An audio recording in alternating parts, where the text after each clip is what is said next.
বৰ্তমান সময়ত ভয়ংকৰ বিপদত পৰিছে অসমৰ জনপ্ৰিয় অভিনেত্ৰী বৰ্ষা ৰাণী বিষয়া।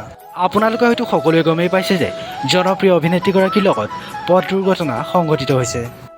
কিন্তু বৰ্তমান সময়ত জনপ্ৰিয় অভিনেত্ৰীগৰাকীৰ ওপৰত ভয়ংকৰ অভিযোগ উঠোৱা হৈছে। জানিব পৰা মতে অভিনেত্ৰীগৰাকীয়ে নিশা অনুষ্ঠান পৰিৱেশন কৰি ঘূৰি অহাৰ পথতে দুৰ্ঘটনাত পতিত হয় অভিনেত্ৰীগৰাকীৰ বাহন। সাপে খাটিত অনুষ্ঠান পৰিৱেশন কৰি ঘূৰি অহাৰ পথতে চৰাইদেউ টেঙাপুখুৰীত দুৰ্ঘটনাত পতিত হয় জনপ্ৰিয় অভিনেত্ৰীগৰাকী আৰু তেখেতৰ স্বামী ভাস্কৰ বৰুৱা। বৰ্তমান সময়ত জনপ্ৰিয় অভিনেত্ৰীগৰাকীৰ ওপৰত ভয়ংকৰ অভিযোগ উঠোৱা হৈছে। দুৰ্ঘটনাত সংঘটিত হোৱা এল্টো বাহনখনৰ লোকসকলে জনোৱা অনুসৰি অভিনেত্ৰীগৰাকীয়ে দুৰ্ঘটনা সংঘটিত কৰি তাৰ পৰা পলায়ন কৰে। লগতে অভিনেত্ৰীগৰাকীৰ বাহনখন টেঙাপুখুৰী আৰক্ষীয়ে জব্দ কৰে। লগতে জানো আহক এল্টো বাহনখনৰ লোকসকলে অভিনেত্ৰীগৰাকীৰ ওপৰত কি অভিযোগ উত্থাপন কৰিছে। মানে যোৱা নিশা আমি মোৰ লগৰ দুজনমানৰ সৈতে আমি পাঁচজন আছিলোঁ।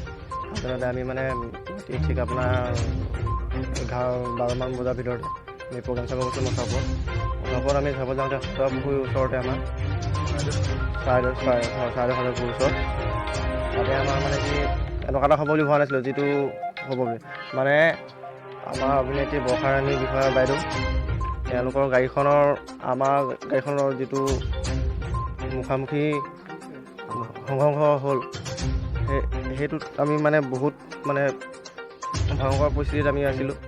কাৰণ তেওঁলোকৰ আমাক খুন্দা মৰাৰ পিছত তেওঁলোকে মানে আমাক খাবলৈ নৰখিলে, তেওঁলোক মানে পলায়ন হিচাপে পলাই গ'ল মানে। 5জন আছিলে।